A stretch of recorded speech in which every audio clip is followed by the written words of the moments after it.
बिस्मिल्लाहिर्रहमानिर्रहीम। अस्सलाम वालेकुम एवरीवन। आई होप कि आप सब लोग खैरियत से होंगे। In this video lecture we will study about physical and chemical properties. First of all define करते हैं कि फिजिकल प्रॉपर्टीज़ क्या है। Physical properties refer to the characteristics that can be observe और मेजर। फिजिकल प्रॉपर्टीज़ वो characteristics होते हैं, वो खसूसियात होते हैं जिनको हम ऑब्जर्व कर सकें और मेजर कर सकें। फिजिकल प्रॉपर्टीज़ के लिए टू कंडीशन है, या उसको हम ऑब्ज़र्व कर सकें या उसको हम मेजर कर सकें। ऑब्ज़र्व हम किसी चीज़ को कैसे कर सकते हैं, हम किसी चीज़ की फ़िज़िकल प्रॉपर्टीज़ को कैसे ऑब्ज़र्व कर सकते हैं, जब हम अपने आँखों को इस्तेमाल करते हैं और ये बताते हैं कि किसी चीज़ का कलर कैसा है, तो ये एक ऑब्ज़र्वेशन है। और जब हम नोज़ को यूज़ करके उसके स्मेल को चेक कर सकें कि उसकी बू जो है वो कैसी है, तो ये एक ऑब्ज़र्वेशन है। और जब हम अपने कानों को यूज़ करके उसकी आवाज़ सुन सकें, तो ये भी एक ऑब्ज़र्वेशन है। और जब हम अपने स्किन की मदद से किसी चीज़ को टच कर सकें और हम ये बता सकें कि कोई चीज़ सॉफ्ट है या हार्ड है, कोई चीज़ नरम है या सख्त है, तो ये भी एक ऑब्ज़र्वेशन है। और अपनी ज़ुबान को यूज़ करके हम किसी चीज़ के टेस्ट को, किसी चीज़ के जायके को बता सकें कि किसी चीज़ का जायका कैसा है, तो ये ऑब्ज़र्वेशन है। तो फिज़िकल प्रॉपर्टीज़ के लिए ज़रूरी है कि हम उनके करेक्टरिस्टिक्स को ऑब्ज़र्व कर सकें। करेक्टरिस्टिक्स को ऑब्ज़र्व कैसे करेंगे?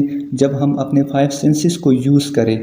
अपने 5 सेंसेस को यूज़ करके किसी चीज़ के करेक्टरिस्टिक्स के बारे में बताना, ये उसकी फ़िज़िकल प्रॉपर्टी है। और सेकंड वर्ड यहाँ पे यूज़ हुआ है मेजर। मेजर का मतलब है कि हम किसी चीज़ के साइज़ के बारे में बता सकें, किसी चीज़ के बारे में बता सकें कि उसमें क्वांटिटी कितनी है, उसकी मिक़दार कितनी है, उसका मास कितना है, वो कितना हैवी है, कितना वो हल्का है, ये मेजर्स में आता है। सो फिज़िकल प्रॉपर्टीज़ वो खसूसियात होती है जिनको हम ऑब्ज़र्व कर सकें बाय यूजिंग आवर 5 सेंसेस, और हम उसको मेजर कर सकें। तो ऐसे प्रॉपर्टीज़ को, ऐसे करेक्टरिस्टिक्स को हम फिज़िकल प्रॉपर्टीज़ कहते हैं। 3 स्टेट्स ऑफ मैटर। मैटर के हमारे पास 3 स्टेट्स हैं। एक हमारे पास सॉलिड है, दूसरा हमारे पास लिक्विड है, और तीसरा हमारे पास गैस है। इसको डिफ़ाइन करते हैं on the basis of the arrangement of particle. Particle के अरेंजमेंट के बेस पे हम मैटर के स्टेट्स को एक एक करके डिफ़ाइन करते हैं कि सॉलिड, लिक्विड और गैस में क्या डिफरेंस है।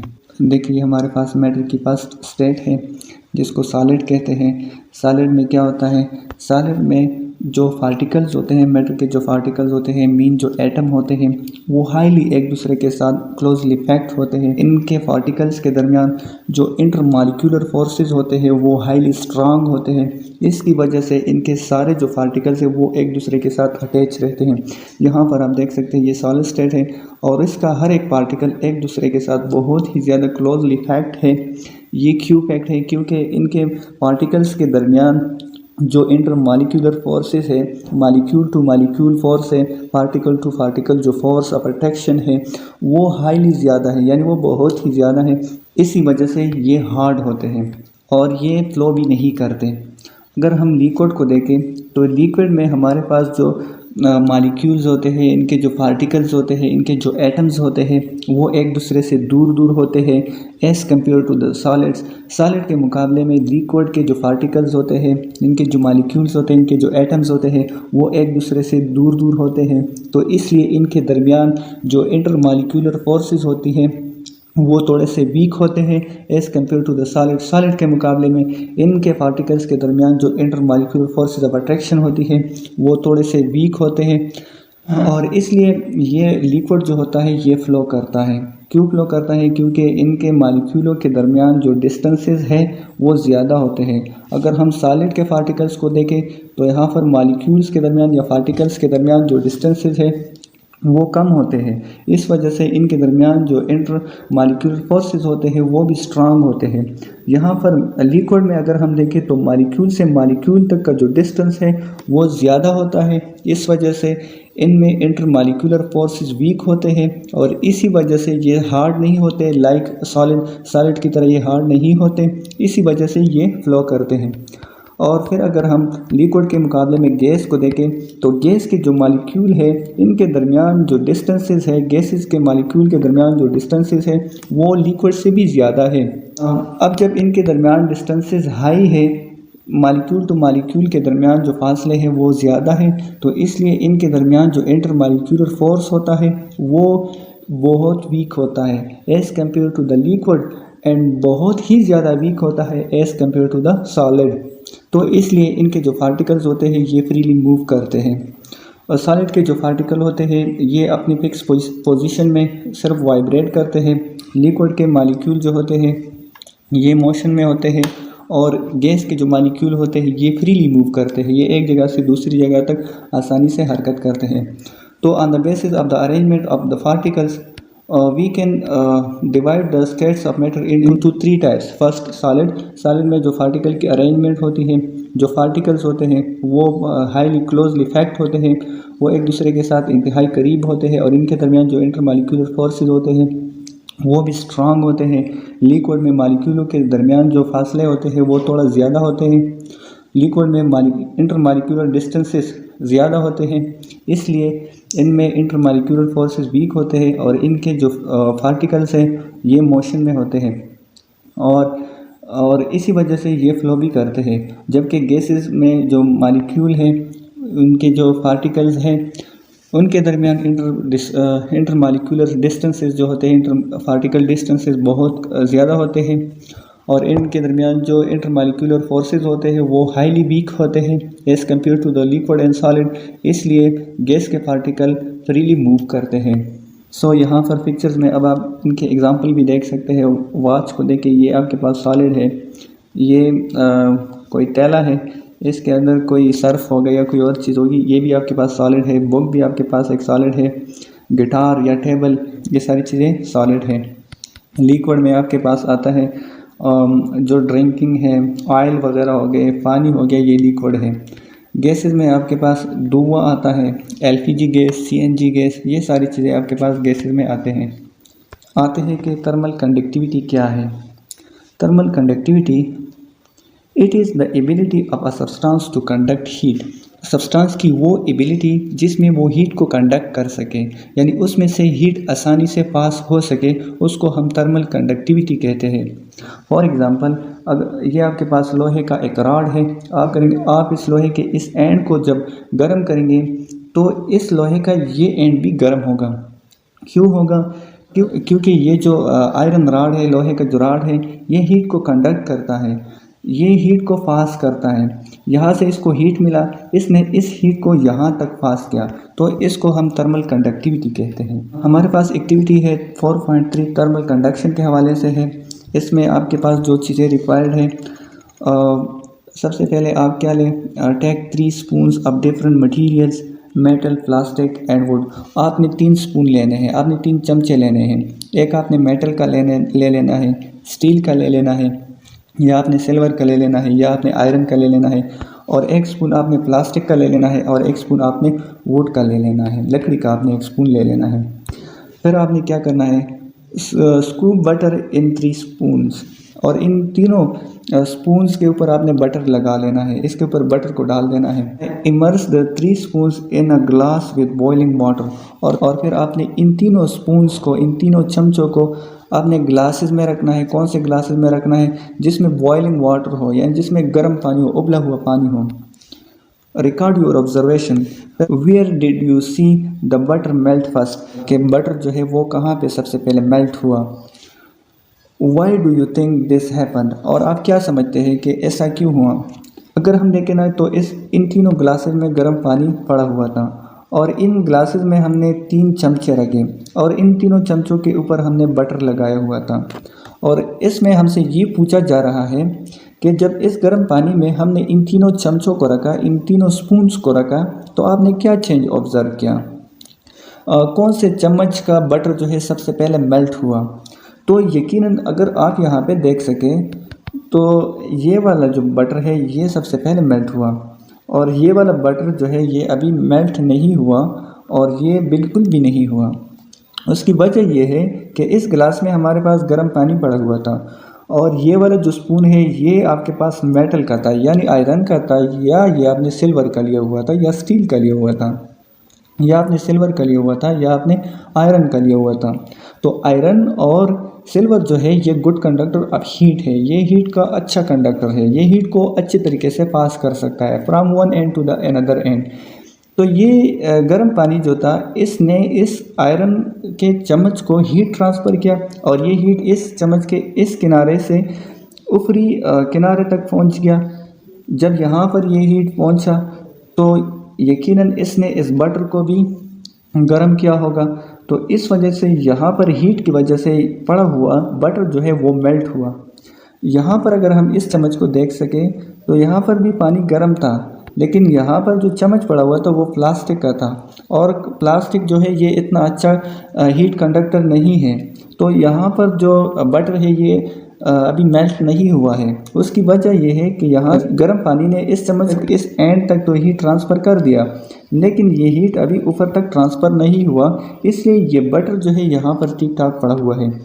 सेम इसी तरह अगर हम वुड के चम्मच वाले ग्लास को देखें तो यहाँ पर भी गर्म पानी पड़ा हुआ था और इस चम्मच पर भी हमारे पास बटर लगा हुआ है, लेकिन चूंकि लकड़ी जो है वो हीट का बेड कंडक्टर है, वो हीट को कंडक्ट नहीं करता, इसलिए यहाँ से हीट ऊपर ट्रांसफ़र ही नहीं हुआ है।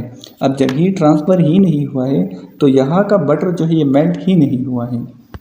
अब आते हैं डक्टिलिटी के ऊपर कि डक्टिलिटी क्या है।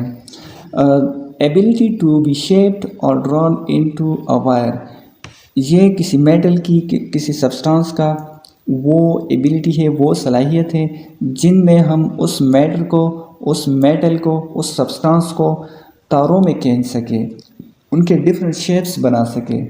जस्ट लाइक ये हमारे पास कापर है और ये वायर जो है, ये तार जो है, ये हमने इस कापर को खींच खींच के निकाला है और इसको इस शेप में कन्वर्ट किया है। ये हमारे पास डक्टिलिटी है। फर्ज करें ये हमारे पास एक मेटल है, ये एक मेटल है और इससे हमने एक वायर बनाया, एक तार बनाया, या इसको हमने किसी और शेप में चेंज किया। फर्ज करें इससे हमने स्क्वायर बनाया, तो इसकी ये जो प्रॉपर्टी है, यानी किसी भी मेटल की वो प्रॉपर्टी जिसमें हम उसके वायर बना सके, उनको डिफरेंट शेप्स में कन्वर्ट कर सके, तो ये डक्टिलिटी कहलाती है। थर्ड हमारे पास मेलिएबिलिटी है। मेलिएबिलिटी क्या है? Ability to be hammered in sheet. ये वो एबिलिटी है, ये मेटल की या सब्सटेंस की वो एबिलिटी है जिसमें हम हैमर की मदद से उनको डिफरेंट शीट्स में कन्वर्ट कर सके, उस सब्सटेंस को शीट्स में कन्वर्ट कर सके।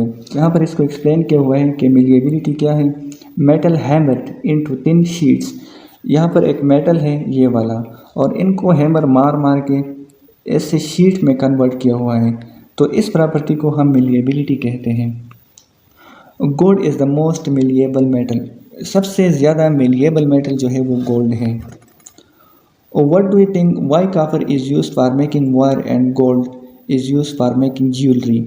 आप क्या समझते हैं कि कॉपर को हम वायर के लिए क्यों यूज़ करते हैं, वायर बनाने के लिए क्यों यूज़ करते हैं, और ज्वेलरी के लिए यानी ज़ेवरात के लिए हम सोने को क्यों यूज़ करते हैं? उसकी वजह यह है कि कॉपर जो है उसकी जो डक्टिलिटी है वो ज़्यादा है और गोल्ड की मेलिएबिलिटी ज़्यादा है।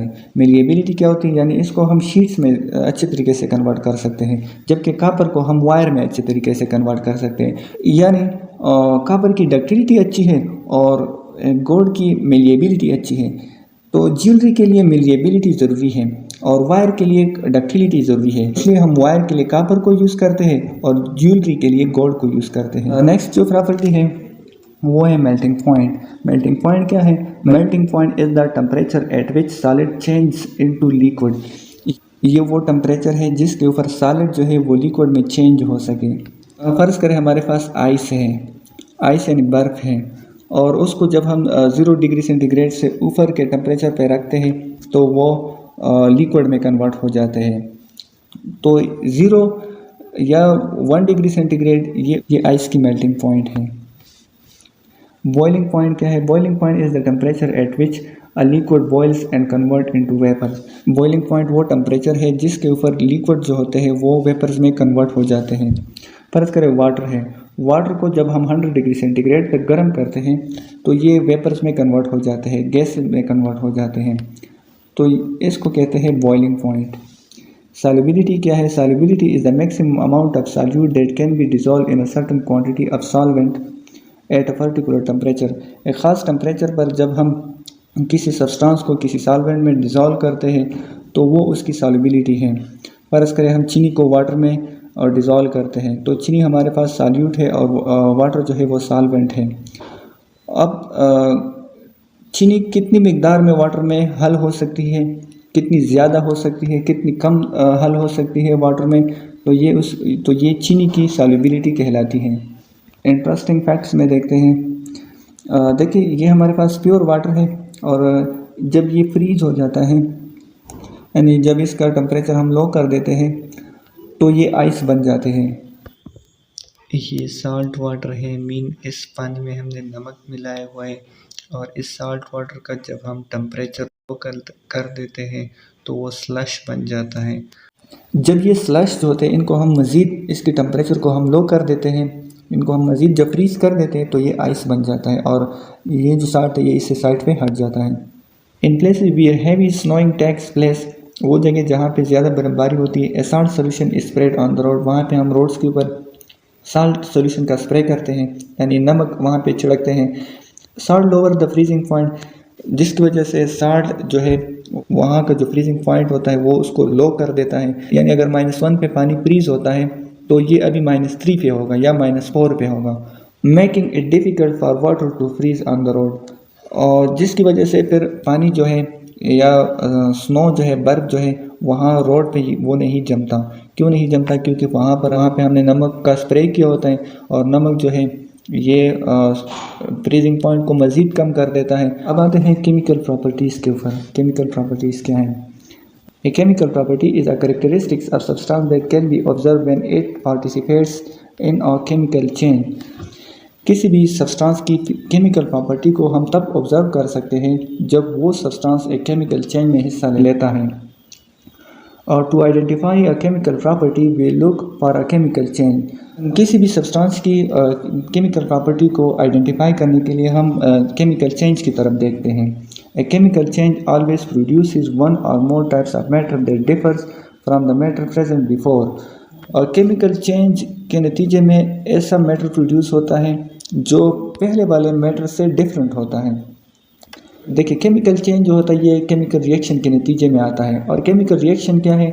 उसमें रिएक्टेंट्स एक दूसरे के साथ रिएक्शन करते हैं और उस रिएक्शन के नतीजे में उन रिएक्टेंट से एक नया मैटर बन जाता है, वहाँ पे एक नया सब्सटेंस प्रोड्यूस होता है। The burning of a natural gas is a chemical change because the gas produced are very different kind of matter from the original substances. देखिए मैंने पहले वीडियो में भी एक्सप्लेन किया हुआ है कि बर्निंग जो है ये आपके पास एक केमिकल चेंज है। यहाँ पर ये बताते हैं कि बर्निंग ऑफ गैस जो है ये आपके पास एक केमिकल चेंज है, क्योंकि जब आप गैस को बर्न करते हैं इसका मतलब है कि CH4 जो है वो ऑक्सीजन के साथ रिएक्शन करता है और इस रिएक्शन के नतीजे में आपके पास बिल्कुल नए सब्सटेंसेस प्रोड्यूस होते हैं जिसको हम कार्बन डाइऑक्साइड कहते हैं और वाटर कहते हैं। तो यहाँ पर अगर हमने कि ये कार्बन डाइऑक्साइड इस CH4 से बिल्कुल डिफरेंट है और ये H2O जो है ये बिल्कुल इस ऑक्सीजन से कम्प्लीटली डिफरेंट है। ये जो आपके पास प्रोडक्ट बने हैं CO2 + H2O ये आपके पास रिएक्टेंट से बिल्कुल डिफरेंट हैं। तो एक केमिकल चेंज के नतीजे में हमेशा जो सब्सटेंसेस बनते हैं वो हम पहले वाले यानी रिएक्टेंट से वो बिल्कुल डिफरेंट होते हैं। A few example of chemical properties are flammability. Chemical property के कुछ एग्जाम्पल फ्लेमेबिलिटी है यानी किसी चीज़ का जलना, एबिलिटी टू रस्ट जंग लगना, रिएक्टिविटी ऑफ मेनी टाइप्स या उस चीज़ की रिएक्टिविटी है यानी वो किन किन एटम्स के साथ यानी वो सब्सटेंस किन किन सब्सटेंसेस के साथ रिएक्शन कर सकता है, ये उसकी रिएक्टिविटी है। और कितना फास्ट कर सकता है, कितना स्लो कर सकता है, ये उसको हम रिएक्टिविटी कहते हैं। फ्लेमेबिलिटी क्या है? Flammability is defined as how easily can a substance burn, कि कोई सब्सटेंस कितना आसानी से जल सकता है, ये उसकी फ्लेमेबिलिटी है। व्हेन मैटर बर्न, जब मैटर जलते हैं, इट कंबाइंस विद ऑक्सीजन, ये ऑक्सीजन के साथ कंबाइन होती है यानी ऑक्सीजन के साथ रिएक्शन करते हैं, चेंजेस टू डिफरेंट सब्सटेंसेस, और ये नए सब्सटेंसेस में चेंज हो जाते हैं। Would is an example of flammable matter, would जो है ये फ्लेमेबल मैटर की एक मिसाल है। हाउएवर केमिकल्स लाइक गैसोलीन, कुछ केमिकल्स हैं जैसे गैसोलीन है, एसीटोन है, डाईइथाइल ईथर है, और hazard as they ignite at moderate temperature, ये एक ख़तरनाक किस्म के केमिकल्स हैं जब ये मॉडरेट यानी नॉर्मल टेम्परेचर पर इसका जब शोला जलता है। You must have seen hazard sign of certain places like petrol station and products like perfumes, spray etcetera. आपने पेट्रोल स्टेशन और दूसरे प्लेसेस पर हज़र्स के यानी ख़तरात के साइंस देखे होंगे, जैसे ये आपके पास है हाई फ्लेमेबल, यानी इस जगह पर आप आग को ना जलाएं, आपने कोई माचिस वगैरह नहीं जलानी है। क्यों? क्योंकि यहाँ पर जो केमिकल्स है, यहाँ पर जो सब्सटेंसेस है वो हाईली फ्लेमेबल है, यानी ये जल्दी आग को पकड़ सकते हैं। नो स्मोकिंग लिखा होता है, क्योंकि आपके सिगरेट से भी वहाँ पे आग जल सकती है। नो ओपन फ्लेम्स, और वहाँ पे आप कोई शोला भी ना जलाएं, क्योंकि इस शोले से भी ये चीज़ें आप आग पकड़ सकती हैं। और आजकल तो कई सारे मकामात पर ये भी लिखा होता है कि do not use mobile phones पर भी ऐसा लिखा होता है, क्योंकि आपके मोबाइल फ़ोन भी बाज़ औक़ात स्पार्क कर सकते हैं, तो उस स्पार्किंग से भी वहाँ पे आग जल सकती है। आयरन फॉर एग्ज़ाम्पल, आयरन जो है कंबाइन ऑक्सीजन, वो ऑक्सीजन के साथ कंबाइन हो जाते हैं in the presence of water, पानी की मौजूदगी में, to form rust iron oxide, और वो वहाँ पे आयरन ऑक्साइड बना सकता है। यानी फेरिक जब ऑक्सीजन के साथ रिएक्शन कर लेता है तो ये आपके पास फेरिक ऑक्साइड प्रोड्यूस कर देता है, जिसको मैंने पहली वीडियो में एक्सप्लेन किया हुआ है। अगर आपने वो वीडियो नहीं देखी है तो मैं उसका लिंक डिस्क्रिप्शन में दे देता हूँ। Y Apple turn brown, Apple जो होते हैं ये क्यों ब्राउन बन जाते हैं? जब हम एप्पल को काट देते हैं तो उसका कलर जो होता है वो ब्राउन हो जाता है। ऐसा क्यों होता है? एक मिनट के लिए सोचें कि ऐसा क्यों होता है। ऐसा इसलिए होता है कि एप्पल में कुछ एंजाइम्स मौजूद होते हैं, जैसे टिरोसिनेस है, कुछ केमिकल्स होते हैं जिसको फिनॉल कहते हैं। जब हम एप्पल को काट देते हैं तो ये जो टिरोसिनेस है, इनकी रीच, इनका एक्सेस और इस फिनॉल का एक्सेस ऑक्सीजन तक हासिल हो जाता है, और ये जो टिरोसिनेस है और फिनॉल है ये ऑक्सीजन के साथ रिएक्शन कर देते हैं, तो इसलिए एप्पल का जो एक्सपोज्ड एरिया है वो ब्राउन हो जाता है। Thanks for watching. अगर वीडियो अच्छी लगी हो तो लाइक करें, चैनल को सब्सक्राइब करें, अगर कोई कन्फ्यूजन हो तो कमेंट करें और अपने फ्रेंड्स के साथ शेयर करें।